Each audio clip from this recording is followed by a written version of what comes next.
Here we are. Let's get started. 1 second here. All right. So, we are working with the book, The Vortex. Amazing, absolutely amazing book. Now, this is not a reading of the book. I am not going to be reading the book to you.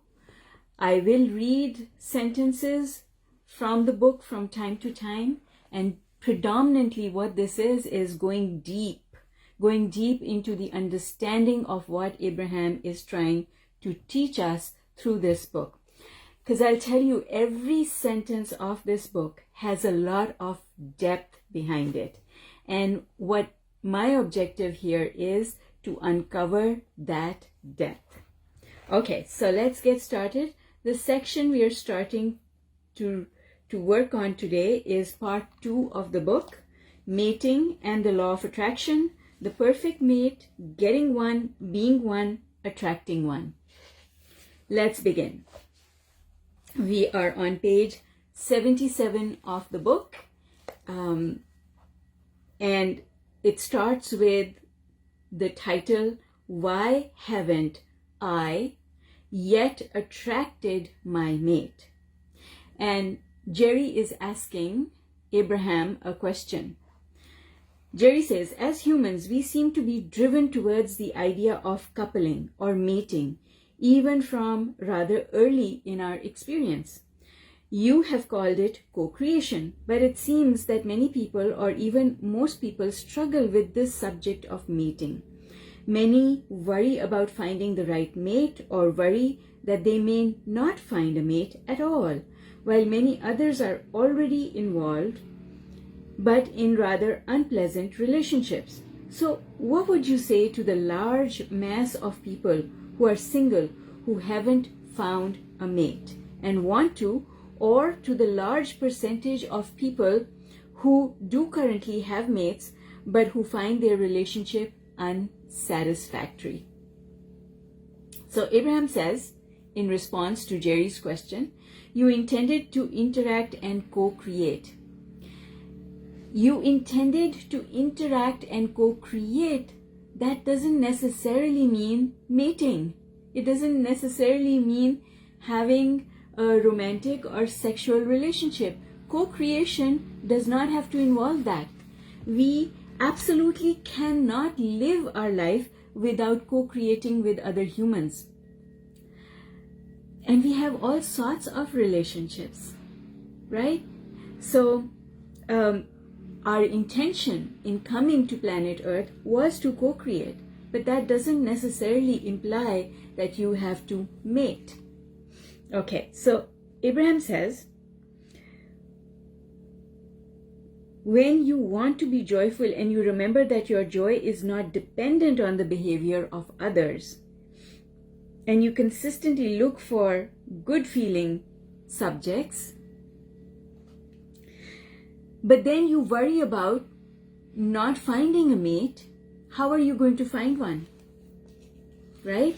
Because the thing is, if you worry about something, you push it away from you. You don't bring it to you, you push it away from you. So Abraham says, whether you are without a mate and trying to find one, or unhappy with the mate you currently have, your work is the same. You must find thoughts about your relationship that harmonize with the thoughts of your inner being, that your inner being has about your relationship. That's the key. Anytime we feel bad because we are looking at the person that we are interacting with in a manner that our inner being is not looking at them. When we find something inappropriate about someone, when we focus on something that we want them to improve, we are not looking at them through the eyes of the universe. We are not looking at that person through the eyes of the source within us, our inner being. Because if we were, then we would not see any fault at all. We would see perfection. Because, you see, here's the thing. It's not that the other person has a flaw. We have the inability to deal with their behavior. It's not that they are flawed. It's our inability to deal with their behavior. Once you understand that, you are willing to give everyone the benefit of the doubt. Everyone's off the hook because you start understanding that it's not about them at all. It's all about you. So, Abraham says these really important words. You cannot find the solution to any problem when the problem is the most active vibration within you. And they have said this to us many times before, is that the vibration of the problem is not the same as the vibration of the solution, and that is exactly what they are talking about just now. Guys, give me 1 second. There seems to be a problem on someone looking for the link. All right, hang on.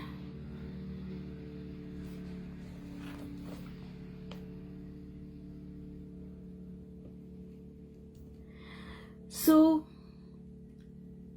the thing that gets in our way that I want to bring to your attention is momentum.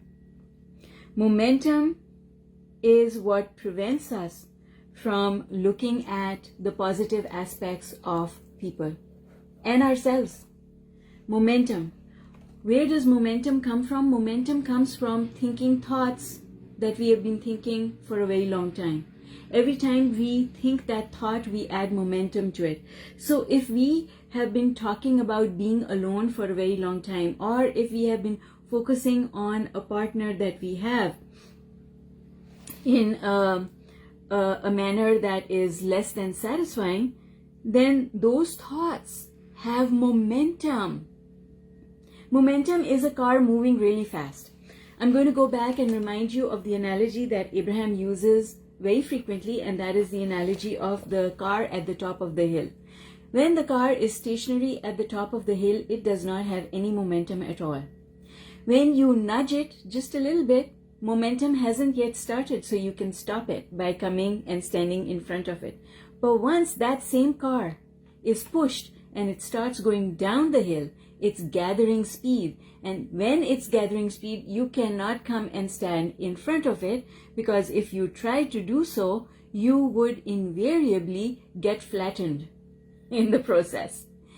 And so, but that is really what happens. We've got momentum of our past way of thinking, and that is what makes it hard for us to start applying the teachings of Abraham right away, because past momentum is already underway. That feeling of being lonely is already underway.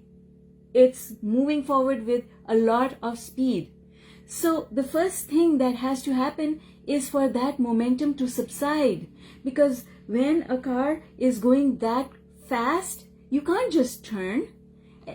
Anyone who drives knows that when we are going to turn, we slow down first. Because if you do not slow down, that's how you end up doing all those tricks that you see on TV, right? Where the car goes on 2 wheels, sideways. Because you are not reducing the speed at which you're going. So thoughts have momentum, and if you do not reduce the speed at which you're going in one direction, you can't immediately change your direction. So Liz, we're on page 78. All right. And then Abraham continues from there, and they're saying, find a way of offering a vibration that matches the relationship that you want instead of the relationship that you have. So this applies even to those people who are not in a relationship. If you're feeling lonely, that's the relationship you have. You have a relationship with loneliness, right? So you've got to find a way of offering a vibration that matches the relationship that you want. And in the context of the emotional scale, why would you want a relationship if you are anywhere but right at the top of the emotional scale? Right? You don't want a relationship that is less than. You don't want to enter into a relationship if you've got problems. You don't want to enter into a relationship because you are bringing those problems into the relationship, and the person that you're going to enter into a relationship will be at the same level as you, which means that they will be bringing an equal load of problems into the mix. So two people with problems join together, now there are two sets of problems. And a lot of times people don't understand that, because people say, if I find a relationship, then it will fix everything. My life will become so happy because I'll have someone to share all my crap with me. That's not what you want. You don't want to enter into a relationship in order to share crap. I'll look at yours if you look at mine, or I'll show you mine if you show me yours. That's not what you're looking for. And so this is why we first need to become the person that we are seeking. If you're looking for someone who is caring, you've got to be caring. If you're looking for someone who's authentic, you've got to be authentic. Because then you will be vibrating those qualities, and you will attract a person who will also be vibrating those same qualities, right? And so what happens is people manifest relationships and they think, okay, this is it. So they haven't worked on themselves. Let me give you an example. This is typical of women, especially in my mother's generation, or, my mother's generation, and even a lot of people in my generation, is that you think that you are going to have a good life if you either find a good job or you find a man with a good job, right? Either you have the ability to bring in money, or you marry someone who has the ability to bring in money, and then you will be happy. Well, here's the problem. If you don't have the ability to bring in your own money, and you marry someone who is bringing in all the money, how does that affect your self-worth? Ladies, there are a lot of ladies on the call. How does that affect your self-worth? How do you feel when you have to ask that person to give you money because you need to go and get pedicure or a haircut? How does that feel? And how does that feel? How would that feel if the person said, sorry, can't do it, not this month, you'll have to wait for your haircut for another month? How does that feel? You see? So you cannot, is that complete happiness? It's not. And I meet these people all the time. I meet women all the time who feel that getting married to someone with a lot of wealth is the answer to all their problems. But it's not, because in doing so, you are reinforcing the fact that you don't have the ability to manifest. Well, stand back from it for a minute. If you don't have the ability to manifest wealth, then you cannot manifest wealth through someone else either. Because we all create for ourselves, right? And that's the important thing. The important thing is to differentiate also between abundance and wealth. Abundance is an attitude that applies to so many things in your life. Wealth only applies to money. You can have money and still not have abundance. That is what you see when people look at people who are rich and they say, oh, that rich person, it's not, what good is his wealth or her wealth doing them because they are so unhappy in their relationships. Right? So what you're noticing is they've got the money, but they don't have abundance. Abundance and wealth are not the same thing. But when you have abundance, you also have wealth. But you can have wealth without being abundant. See? And what we seek is abundance, not just wealth. And so what Abraham is saying, you cannot attract someone. You can't expect someone else to fill the hole that is in you, because they will never be able to fill the hole that is in you. Because you cannot create for another person. You cannot create for another person. You can only create for yourself. So Abraham says the way to fix this is you must make what you want a more dominant part of your vibration than what you have. Make what you want a more dominant part of your vibration. Feeling lonely is not the answer. If you're going to keep feeling lonely, then that is your dominant vibration. But that's the opposite of what you want. So you've got to find a way to dissipate the feeling of loneliness if you're going to find the love that you want.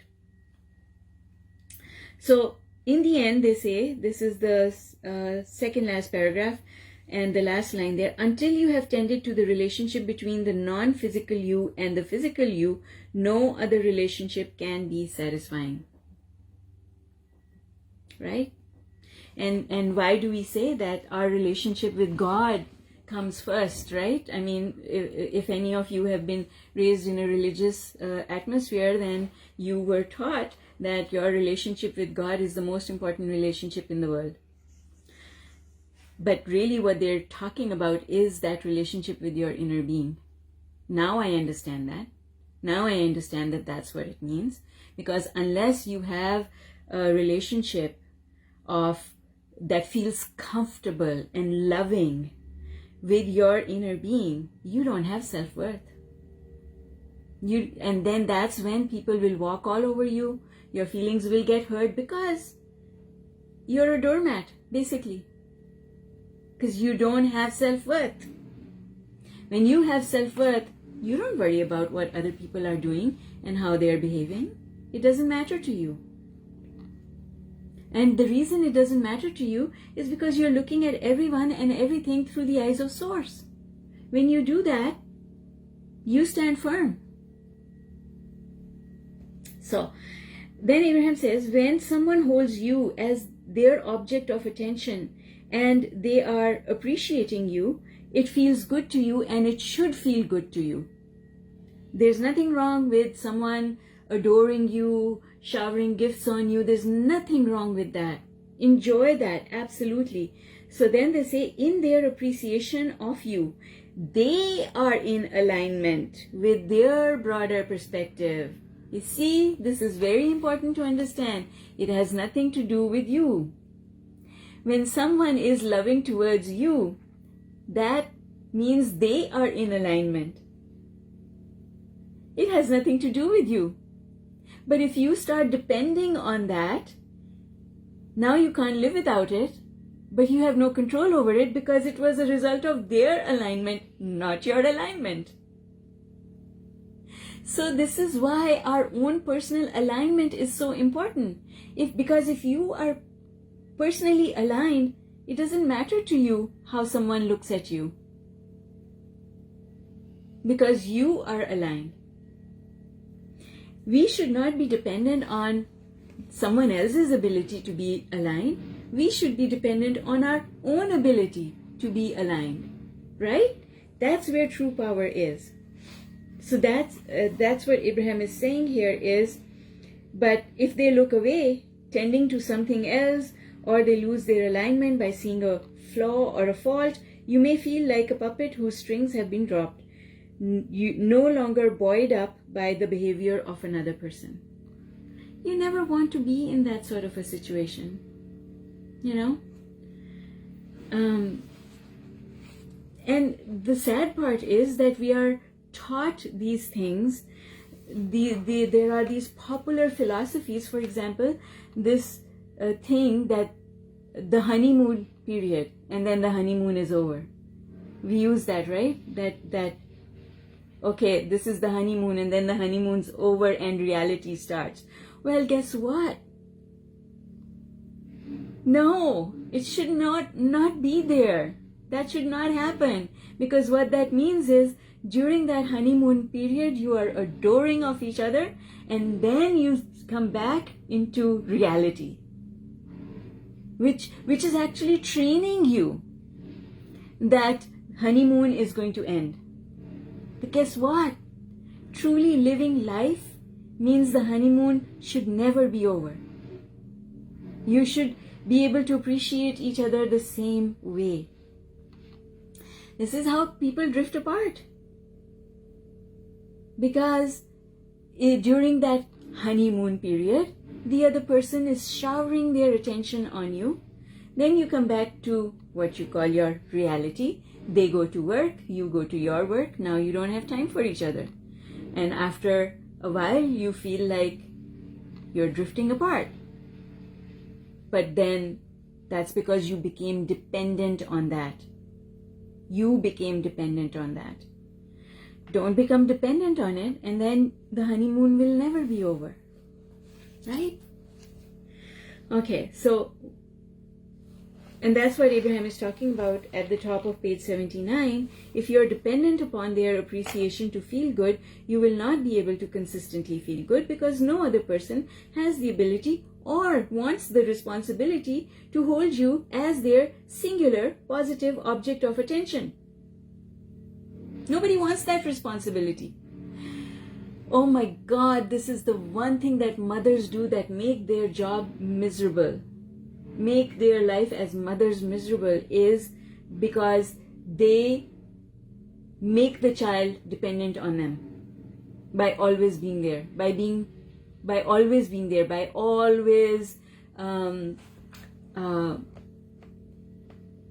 telling them how wonderful they are.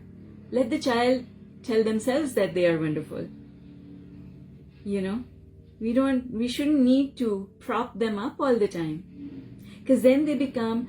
So this is what happens when a child, I remember doing this, I don't know if you guys do, maybe you are too old to remember, but I'm not too old to remember, that I would do something and then I would turn my head and look at my mother. What is her reaction? Is she approving or disapproving? And if your children are doing that, then they are too dependent on you. Right? Because they're looking outside of themselves for confirmation of their goodness, of their beauty. They should not need to look at you. And this is what I say is then those mothers cannot put the baby down. The minute they put the baby down, the baby starts crying. The minute they're not there to entertain their child, then the child is unhappy and crying, because the child is too dependent on their presence. So, and don't those mothers get burnt out and tired? Why does that happen? Because they created an imbalance. That's why that happens. So Abraham says, your inner being, however, the source within you, always holds you, with no exceptions, as a constant object of appreciation. So here's this inner being that we all have. You have yours, I have mine. And that inner being is gazing on you with more love than your mother can ever gaze on you. This is what makes mirror work so important. Because if you can gaze into a mirror and find a connection with that adoring inner being, you don't need anyone else at all.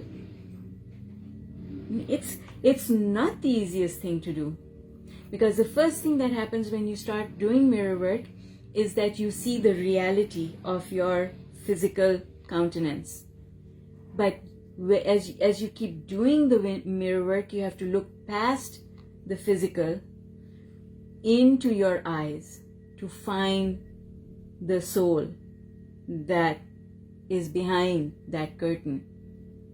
and connect with that. Once you have that connection, you don't need anyone else. You want to play with people, but you don't need to play with them. That's the difference.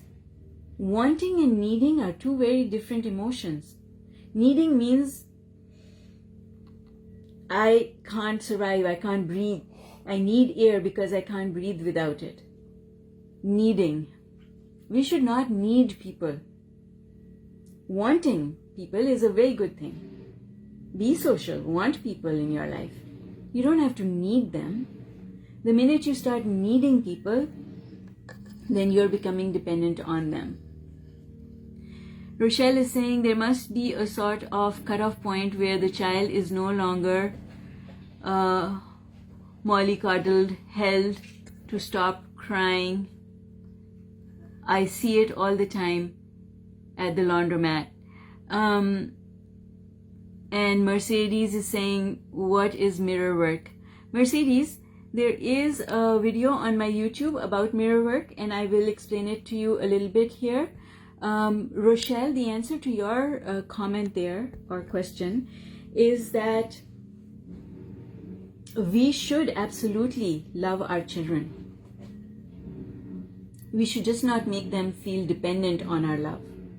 That's all. They should not be dependent on that love. We want to love our children. Absolutely, we want to love our children. We want to show them appreciation. We just don't want them to not seek that internally. When they stop seeking it internally and they seek it only from you, that's the problem. I want my baby to come and say to me, Mama, I'm a really good boy.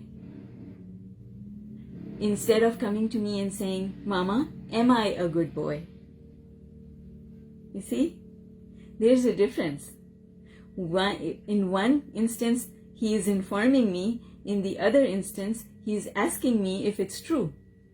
Those are two very different things. When you have emotionally balanced children, they don't need you to entertain them. They develop the capacity to entertain themselves. Now, what should I do now? I was playing with that, you gave me that to play with, and now I'm done playing with it. What should I do now? I don't know. Go figure it out. It's not my job. Right? That develops the dependency, because now they're asking you for guidance instead of finding that guidance from themselves. All right. And Liz is saying, I teach our children God is number one and number two is you. You are the most important. You come before everything down the list. Family, friends. Exactly. So let's move on. What is next here?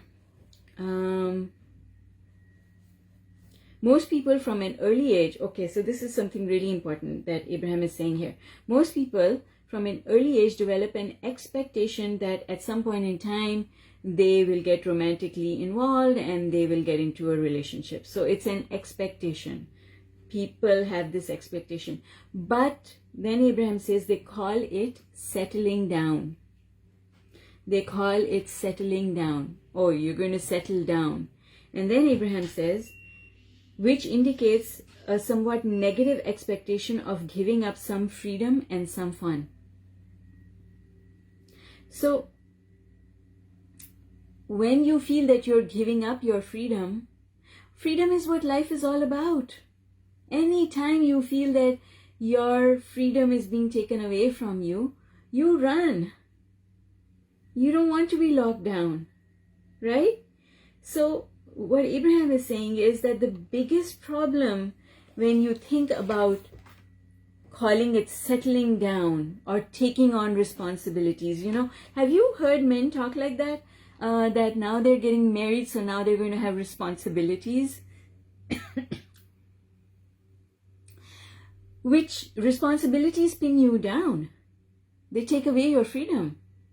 You have to have the ability to go into a relationship and still feel free.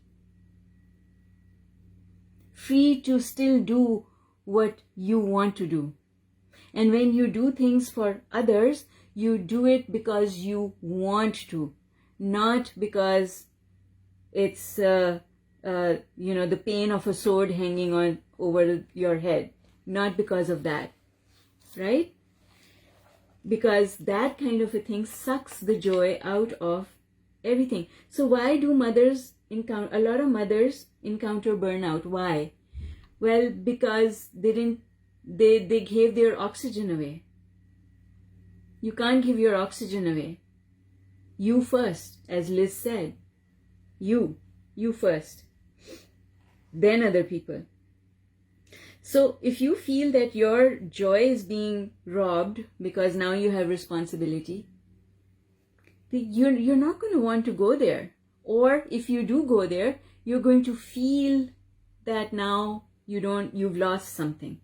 That sense of loss is a negative feeling. You have to go into it not feeling a sense of loss of anything, but a feeling of creating more, having a partner to create more with, not a partner who's taking your freedom away.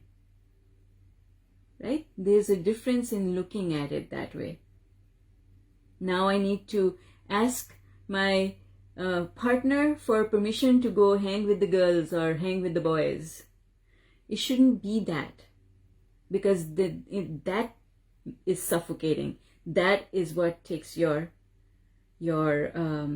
freedom away. So here's what Abraham is saying. Abraham is saying, expect that they will eventually, most people do come to expect that they will eventually mate with another.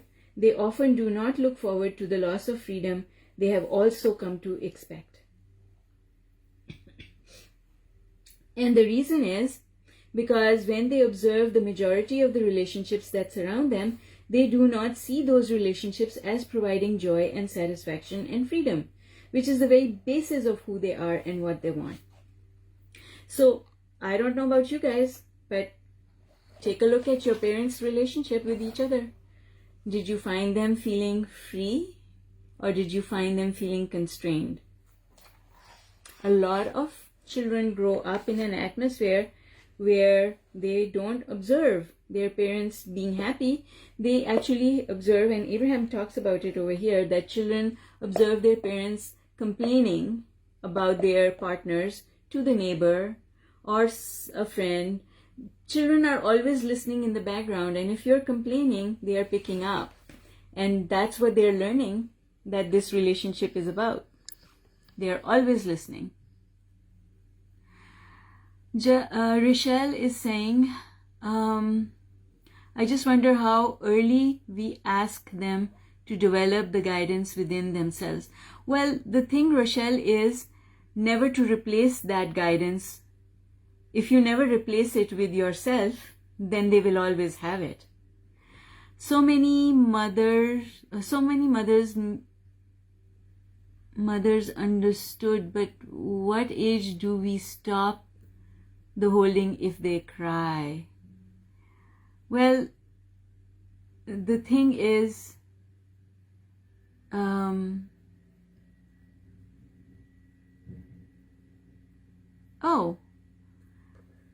hang on guys, if that is the case, I will give you the link. I just gave, I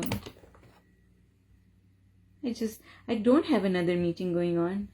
Sorry, hang on. I just gave Liz the link as well. I'll give it to you as well. Hang on one second. So thank you for letting me know, first of all. And I will put the link. And the link is always the same link every single time. So, and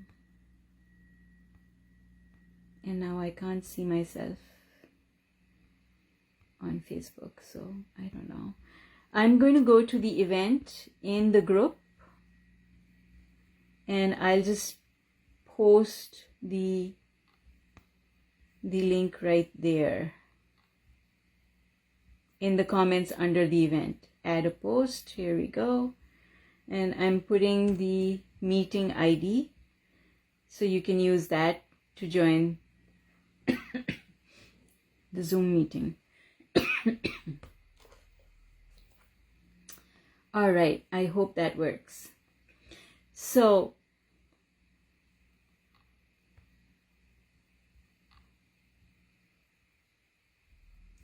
oh, I see the problem now. So never mind.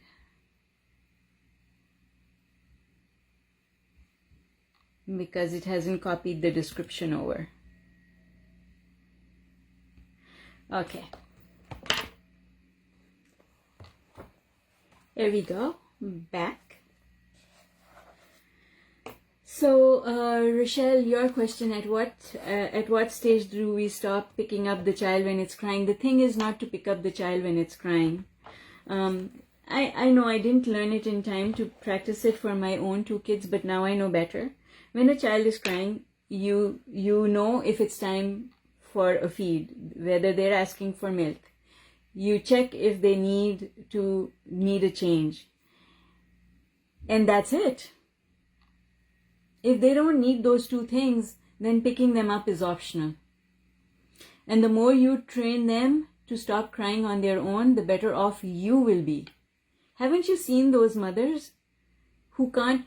I was just, when I was on the cruise, the Abraham cruise just now, in March, on the aircraft, I chose to sit right at the back because there were less people there, and I like having room around me.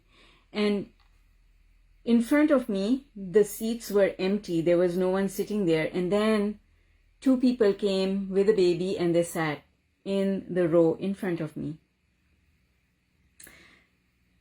It was the grandfather of the baby and the mother of the baby. And they were taking turns to stand up and rock the baby. And I looked at them and I said, oh my God, your life is painful. What? I feel the pain. And I kind of talked to the girl. And she said to me, this is what the child needs in order to fall asleep. And I was like, my God, you have made your life so miserable. If you had just left the child alone when it was time to sleep so that they would fall asleep naturally on their own, they wouldn't be dependent on you to make them sleep.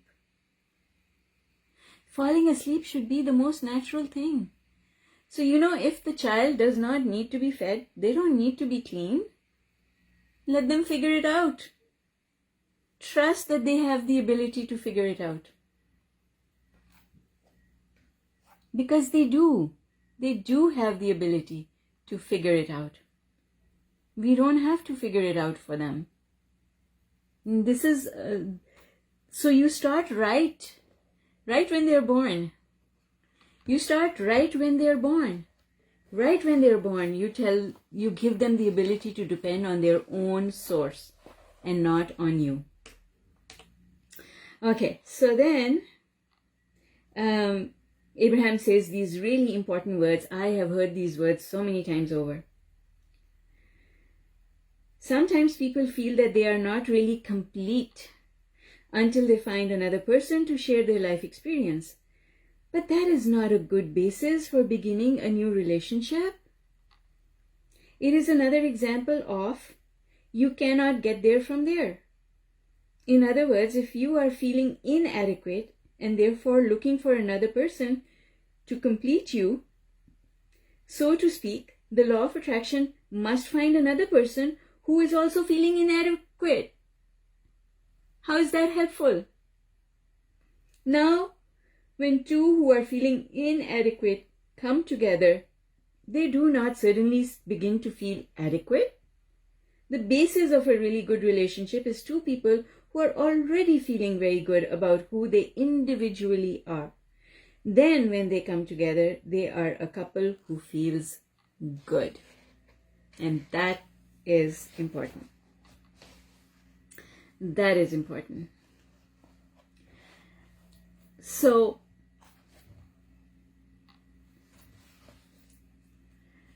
this is why you have to become who you want to bring into your life. You have to become that person first. Because when you become that person, that is when you vibrate those qualities. When you vibrate those qualities, now you can attract someone who also has those qualities. Right? Okay. Asking your relationship with any other to be the basis of buoying you up is never a good idea, because the law of attraction cannot bring you something different from the way you feel. We are on page 80.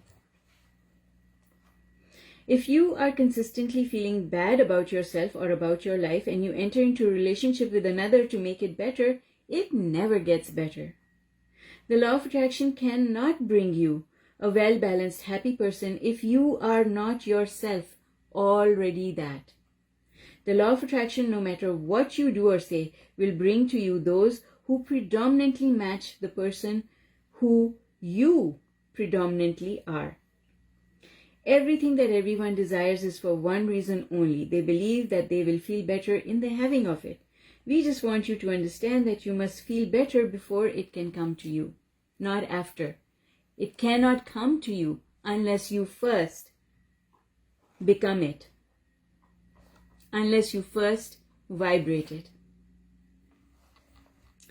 So, and then Abraham is telling a story of a woman that I've heard them speak about this, that a woman came to them asking to manifest a relationship, and then Abraham kept telling her to just visualize having the relationship, and while she's waiting to have the relationship, Abraham asked her to just be happy where she is, be happy on your own. And she said, you just don't really care whether or not I get a relationship. And Abraham said, yes, absolutely, because when you stop caring whether or not you have a relationship, that's when the relationship will come. That's what we call attachment to the outcome. Dr. Wayne Dyer used to call this concept attachment to the outcome, where you want something so badly that you are so fixated on it and you're looking at the absence of it. You want it and you're looking for it and noticing that it isn't there. And if you keep noticing that it isn't there, then it will perpetuate it not being there, which takes us back to the story Abraham used to tell a lot, which was the story of the golden pen that Esther lost. And it was an actual gold pen that was a gift to her from Jerry that she was looking for one day and she could not find. She was sure she put it in this bag, but she couldn't find it. And Abraham, I remember the track because it really had an impact on me when I listened to it. Abraham said, the pen was lost, the pen was lost, the pen was lost. She could not find it. And she turned the whole house upside down. She looked through all her bags, everything, the pen was lost. And then she let it go. She stopped noticing the absence of the pen. And one day, she was going into the same bag, same handbag, for something else, and came out with the pen. Right? So, quantum physics. The pen was there, but it wasn't there for her. She could have sworn that the pen wasn't there. And yet the pen was there. Right?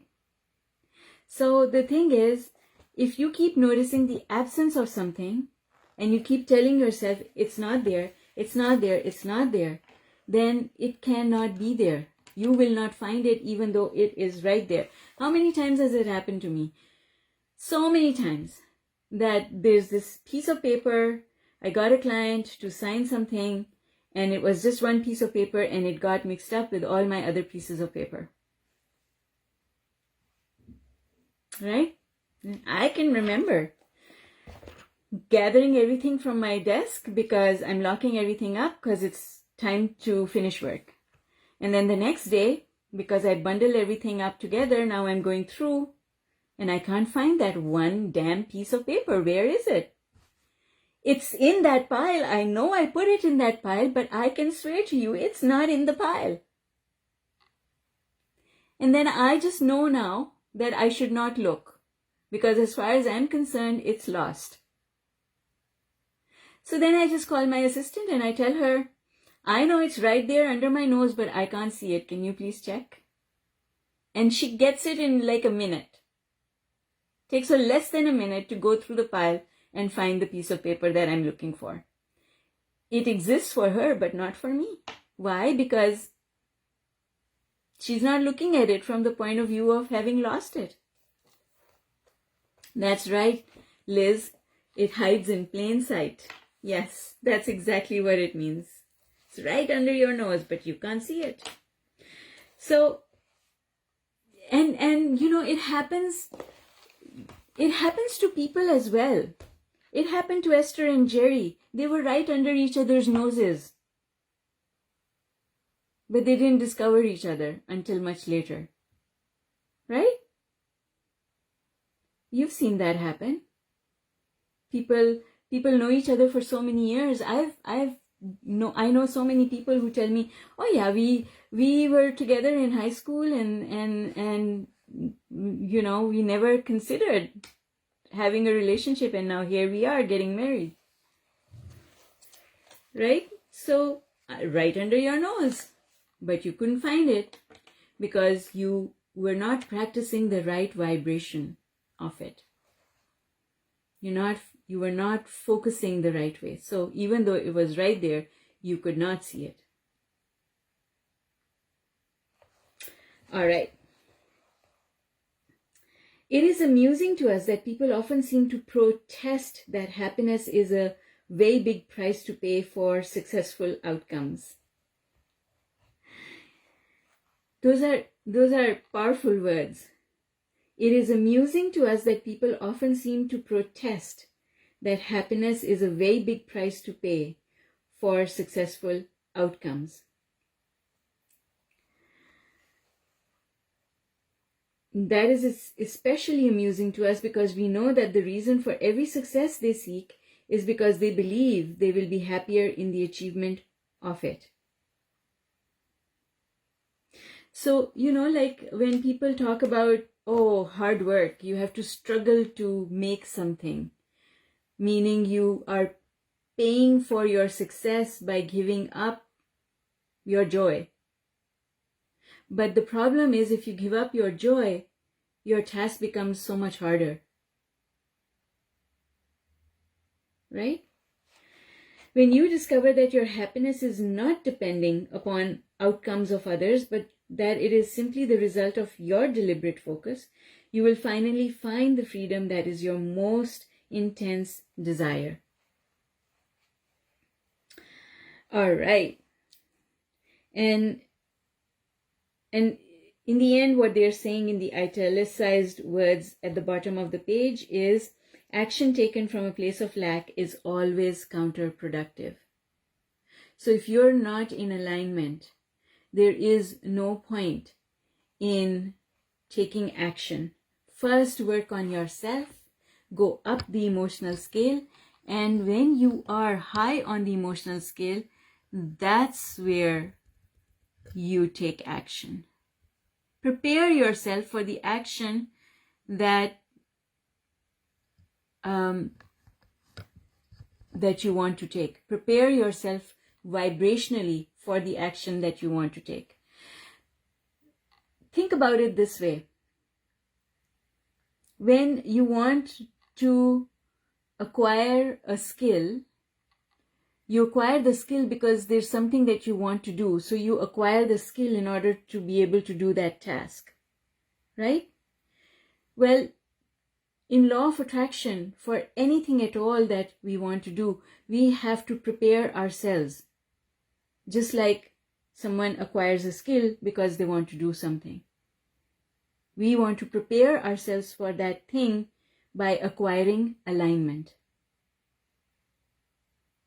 Alignment is what we need to acquire before we can do anything, take action on anything. But once the window of time closes, meaning that the time for doing vibrational work has come to an end, now you must, then you have to act from wherever you are on the emotional scale. Because now there's no window of time. For example, if a house is on fire and the firefighters are outside and there's a man there and they're telling the man, jump now, jump now. Well, he does not have the time to do any more alignment work. He has to now jump from wherever he is on the emotional scale. If he was high enough on the emotional scale, the fire wouldn't have happened in the first place, right? So it's given that he's not high on the emotional scale, but now he can't sit there and look for alignment. He has to jump from wherever he is on the emotional scale. I say man because if it was a woman, she would do it.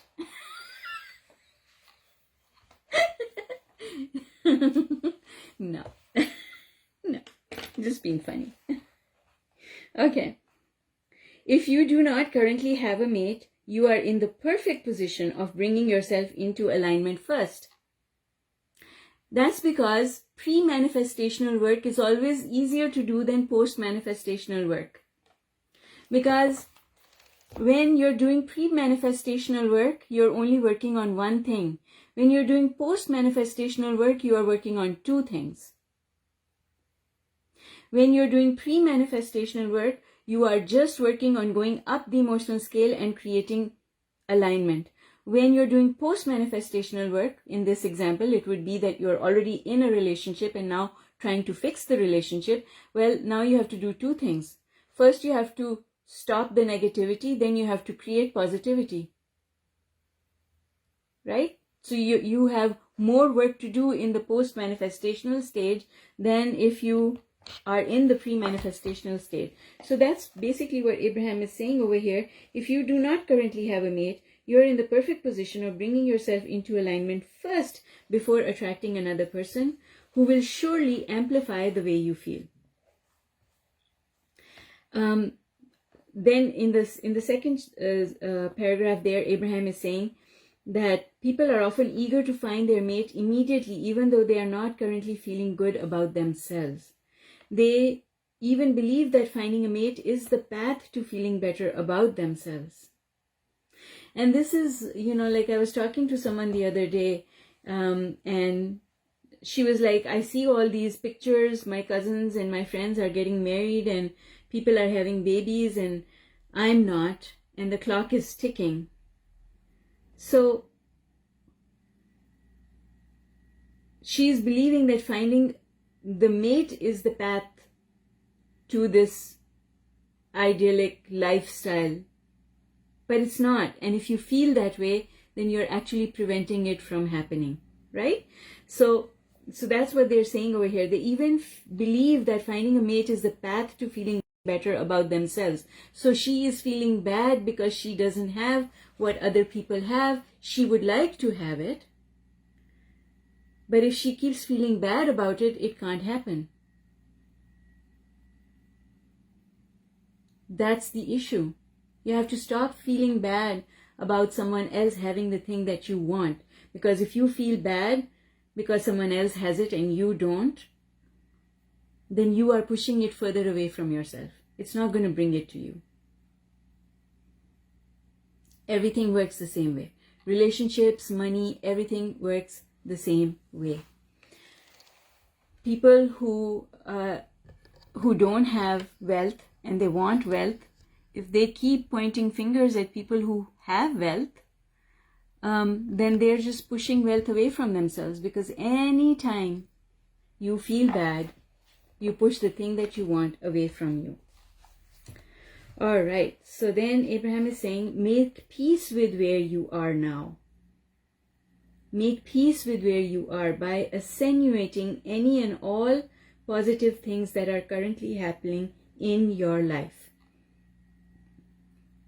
Appreciate, appreciate, appreciate. Pay attention to that which is positive.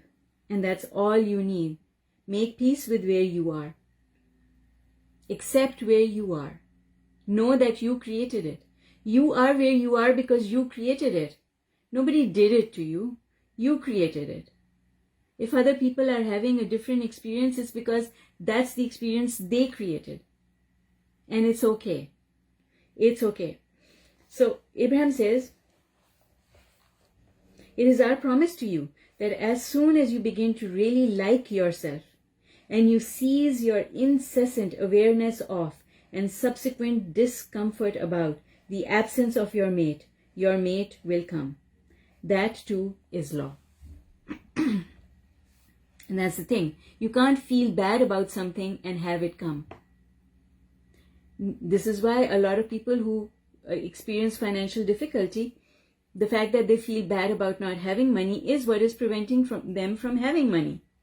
The fact that you keep feeling lonely is what is preventing you from having a relationship. Whatever you feel bad about means that's guidance. The universe is sending you guidance through your emotion to say, you need to look at this thing differently. That's what guidance is all about. Right? Okay. If you are in the midst of an unpleasant relationship, you must find a way of distracting yourself from the negative aspects of the relationship. Some say that, okay, so here's a really interesting sentence. Some say it is more difficult to be alone and wanting a mate, while others complain that it is more difficult when you feel you are with the wrong mate. So either way, you're not happy, right? But we want you to understand that it really does not matter where you currently are standing or what you're currently experiencing, because you can find a way to feel good. You can at least, so here's what I say about it. I teach people not to aim for feeling good, but just aim for neutrality. I want to feel neutral.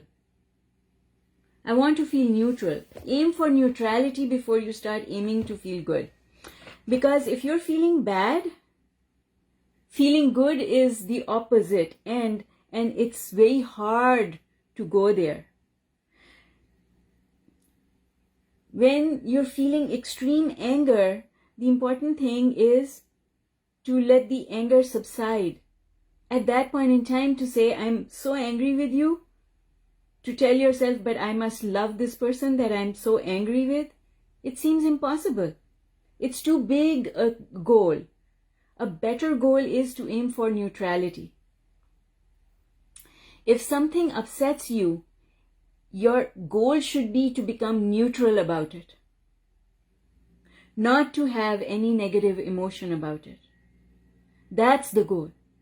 Once you achieve that goal, now your next goal should be and can be, I'm going to feel good about this. That's what it means not to make too big an emotional jump. Right? Okay. So that's what Abraham is saying, is look forward to where you want to be and spend no time complaining about where you are.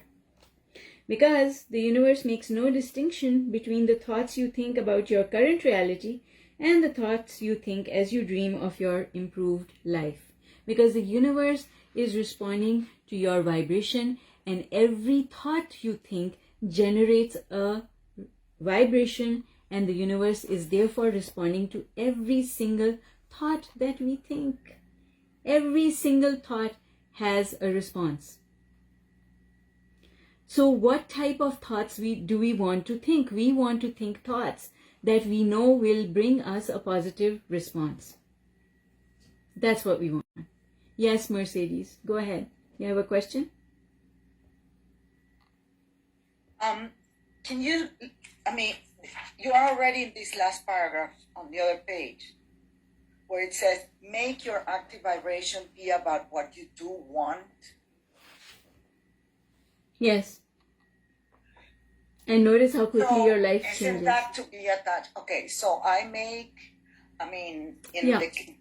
understand everything and I follow everything, but this made me feel like, okay, so what is this not being attached to the outcome? Make your vibration about what you do want. Yes, make your vibration about what you do want. And you can do that if you're high on the emotional scale. See, exactly. Abraham is saying to us, the first thing you do is go up the emotional scale. Now you can make your vibration about what you do want. But if you're low on the emotional scale and you become specific and you try to make your vibration about what you do want, you're not going to be able to get there. So the easier thing to do is to not become specific at all. There's no need ever to become specific about what you want. When you say to yourself, this is the discussion we were having in the 365 group this morning, right? So when you say to yourself, the end result that I want is joy, then you don't have to worry about where you are on the emotional scale. Because the thing to understand is, if you've been wanting something for more than a couple of months and you don't feel that you're moving towards it, you might think you're being positive, but you're not. Which in turn means that you have no idea where you are on the emotional scale. And if you have no idea where you are on the emotional scale, then the better strategy is just to be general. Be general, because then you don't have to be worried about where am I? Should I be thinking about the thing I want or not? Because our manifestations are an indicator. They are not the goal. Our manifestations are the indicator of whether or not we are heading down the right path for our life. Right? So manifestations are a byproduct of feeling good. So if you've established a manifestation, when you go to work with a personal trainer and the personal trainer helps you to establish goals. Okay, this is how many crunches you're going to do. That's your benchmark. If you achieve that goal, you know you're heading in the right direction. That's what in law of attraction, the way we measure our success is, are the things that we want happening? If the things that we want are happening, then we are heading on the right path. We are doing a good job of thinking our thoughts and feeling our emotions. But if you tell me that you are thinking specifically about a goal and it's not happening and you are not making progress towards it, and it's been like a couple of months, maybe a year, that means you're fooling yourself into thinking that you are being positive. Because if you were truly positive, you would be heading towards that goal. That is law. And so that's why don't try too hard to knock it into place, to figure it out, to make it specific. Because for most people, they don't know where they are. They think they know, but they don't know where they are. And there are only, because we subdue our feelings so much, that there are only two ways to know where you are. One is through your emotions, but the other one is through your manifestations. So it's clear that you don't know where you are. And if you're not accomplishing what you want to accomplish, that means you've got a lot more work to do. That's all it means. You've got to appreciate more. You never ever need to become specific, because the universe knows what you want. You don't have to keep saying it. Now, being joy, wanting joy, wanting peace, isn't that being attached to an outcome? Wanting joy. Joy is your natural state. So you're tackling into yourself. It's not external to you. Joy is your natural state. So when you are not in a place of joy, you are somewhere else. Joy is your natural state. And so when you stop thinking thoughts that prevent you from getting joy, then you automatically go there. Right? Yeah. So that's why joy is not a goal, because joy is your it's like when you're done, you go out of your home because something takes you out. But then you come back home. Right? Yeah. So joy is your home. Joy is your home. That's where you live all the time, or should live all the time. Something calls you away, so you go out. So joy is not a goal, because it's It's a natural state. It's your natural place. It's a natural being. Yes. Exactly. Yeah. So you're looking for the harmony. Yeah, I get the difference. You get the difference? Mm-hmm. So that's why we don't create attachment by just going home. Because it's natural. That's where I get it. Right? Once you're done running around town, you are going to go home. It's your natural place of being. It's not something extra. And it's easier to get there. It's very easy to get there if you just let everything go. Easier than yeah. I mean, it's easier to get to joyful feelings than perhaps to get to an outcome that you want in a certain way, because it's like it seems more natural to get into your. Yeah. I mean, at least that's what I'm. Experiencing.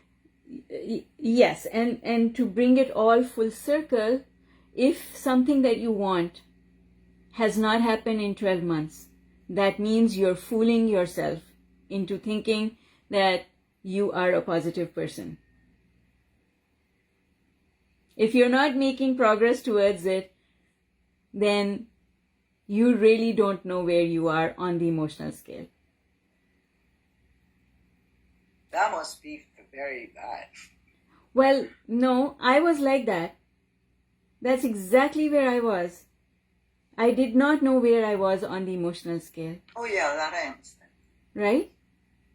So, a lot of people do it because we become so used to being in a certain vibration that we forget how all the other vibrations feel. And so when we make a little bit of a jump up the emotional scale by soothing ourselves, we feel as if, oh, I must be here. But you're not, because if you were here, everything would be perfect. But it's not. If it's not perfect, then you still have work to do.